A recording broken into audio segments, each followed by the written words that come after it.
Yo, yo, yo, Multiplier here, and this is the 5 most common Mixdown errors. Now, I get sent a lot of stuff, both because I'm Multiplier and people want to send me shit to play, and also I have a record label called Relentik Records, and I get sent a lot of demos and all sorts of stuff like that.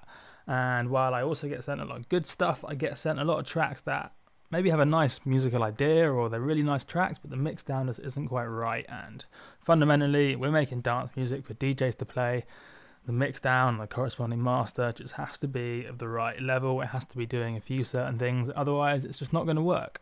I mean, you can argue whether or not that's good or bad for the musical art side of things, but it's got to be done. You can't get around it. So I'm going to give you the 5 most common mistakes, because it's the same thing over and over again, and you can be excused for not knowing about them because they're not obvious. I mean, it took me at least 6 months or so when I was first starting to produce to really get my head around a few of them. So but once you get told about them, remember them, work on them, and then it becomes second nature, and trust me, you'll notice a huge difference in your tracks. So let's get straight into it. No messing about.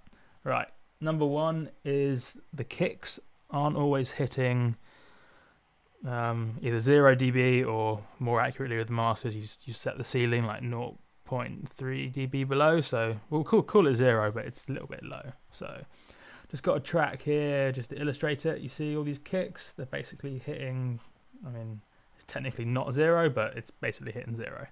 And no matter what track you look at, it will always do the same thing. The kicks will always hit 0 dB.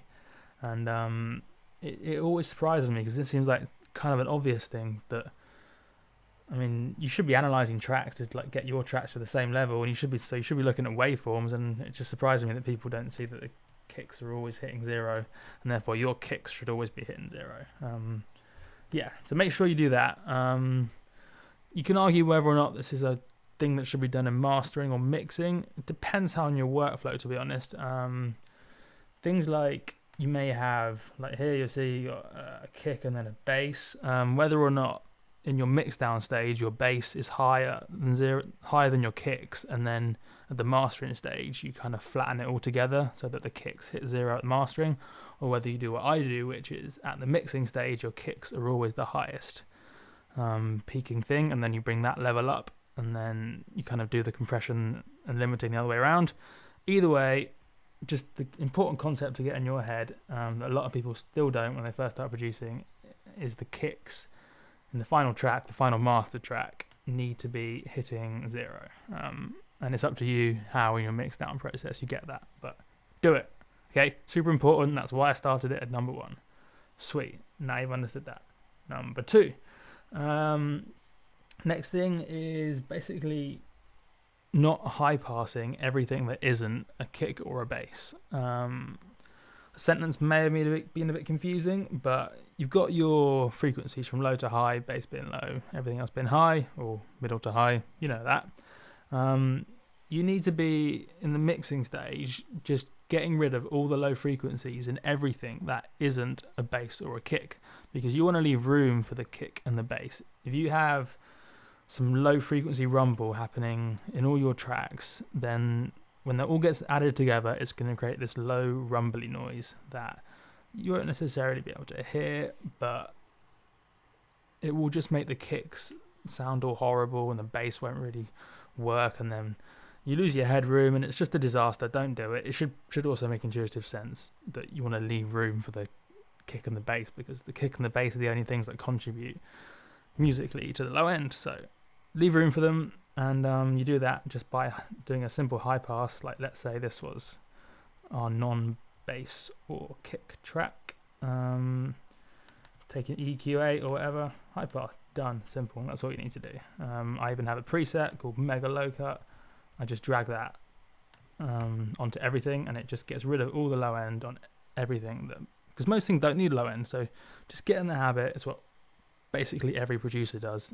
They get in the routine of just dragging that onto a track, either in the mixing stage or as soon as they produce each individual element. And it won't affect the sound, because most elements don't require the low end. It's also worth noting that if you look at your elements and you're listening to your, so you've got a lead line and you're thinking, well, there's no low end anyway, have a look at it through a spectrum analyzer, because a lot of the time you won't hear the low end. There'll either be some stuff in the super low end that you just won't hear anyway, or there'll be some like sub frequencies around, say 40 or 50, that are maybe 40 dB below, 50 dB below, which you just won't hear. But it's not at the noise floor. The noise floor is about 90 dB below. So when that's all added up, all those like minus 40 dBs, it creates this like low noise rumble. So whether or not you understood what I just meant, it's irrelevant.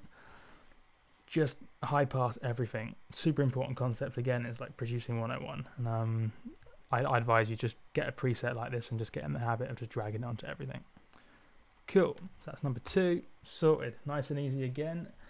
Third one, pretty simple one. That people don't always use the stereo field. Remember, you've got like 180 degrees or whatever of kind of stereo space that you can use. You've got the left, the right. You can make sounds wide. You can stick other things in the middle. You can use reverb to create space. You can do weird ping pong delays. Just use the stereo space. There's lots of reasons. Some of it is just an effect. It makes it more interesting. Another one is it fills out the space. Because you can fill out the center as much as you want, but then you can also add additional stuff at the side. So it's like you have more impact. And then the third one is wait, was there a third one? I don't even know. Oh yeah, you can, if you have like 2 elements that are competing for the same frequency space, by playing around with them in the stereo field, either having maybe one pretty central and then one really wide, or having one to the left leaning a bit, one to the right a bit, whatever, you can figure out a way of doing it. By using the stereo field, you can fit it all together a lot nicer and bring up all the levels of everything, and you still listen to everything and hear everything, and it just sounds good. Makes sense. So don't forget the stereo field. Sounds obvious, but when you first start producing, you've got so much going through your head, just forget about it. Easily done. Now I'm going to go at anyone else. That's number 3 sorted. Number 4 is what I just call like a full and proper top end, and we're talking frequencies from about maybe 7-8K upwards, which is the sort of, maybe it's the sizzle on a snare, or maybe it's that white noise, or just whatever it is. Make sure you've got, I mean, it depends a little bit on the genre, I guess, but most people make dubstep and shit, so at least in dubstep it's super important for when you first start producing, because you need to be really refining your top end, but I guess it applies to most genres anyway. Make sure you get your top end right. Top end is something that you don't hear it in the track when you're listening to it, but it has an effect on you. It's like the sub bass, although it's probably more the sub bass you can actually hear a lot of the time, but the top end you just don't actually hear it. It just washes over you.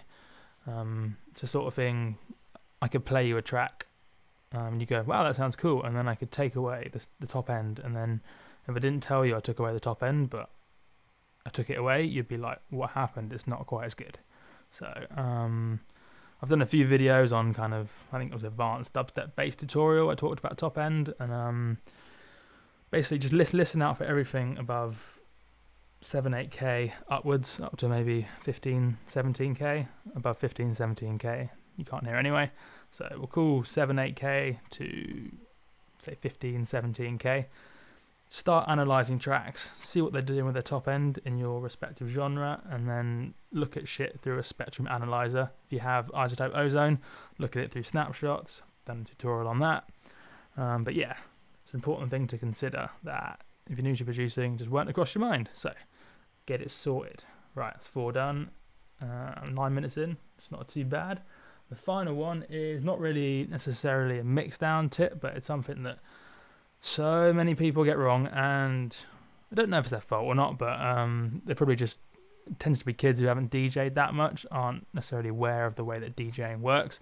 But everything needs to happen in these 16 or 32 bar kind of chunks, and there's a whole bunch of good tutorials on all these chunks, like Dodge and Fusky is the video I'd recommend. I'll try to include the link. It's their video on structure, and that explains the whole concept of these 16 bar chunks and why you need them. Explains it better than I ever could. But the idea is DJs need to mix in these chunks, so you can't have, say, and the most common thing is you'll have like a dubstep DJ producing something, or just a dubstep producer producing something. They'll have 32 bars that are really good, and then they'll build up really nicely, and then they'll have like the half a bar vocal sample that everyone has in dubstep before the drop, just some random words, and then it will drop on like the 32.5 bar, or the 33.5 bar. So there's like a half bar vocal sample in between these 16 bar sections. Well, that's not actually what you want to do. If you want that half bar vocal sample right before the drop, just to kind of hold that sustain before the drop, you have that at the last half bar of the 32 bar section going into it, if that makes sense. If that didn't really make much sense, go into Ableton Live, Tractor, whatever, something that you can kind of look at a track that's all beat gridded up, and then analyze their bar structure, analyze their 8 bar sections, their 16 bar sections, their 32 bar sections, and see what they're doing, especially with builds. That's the most important bit. It's always the builds that throw people off, because they do that kind of drum, kind of doubling up feel thing, like drum roll thing. But yeah, analyze tracks. If that didn't make any sense, or whatever, just look at that Dodge and Fusky video. But I see so many people doing, in fact I see it literally all the time, they'll have really nice build, but then the next section will drop half a bar late, and then I mean their whole track is now out of sync, which to me doesn't make much sense, because I would have thought when they're producing it they can see that each section isn't really lined up, and they've got entire sections kind of half bars out, but whatever. Easy mistake to make, I guess. So yeah, get that sorted, get your phrasing sorted.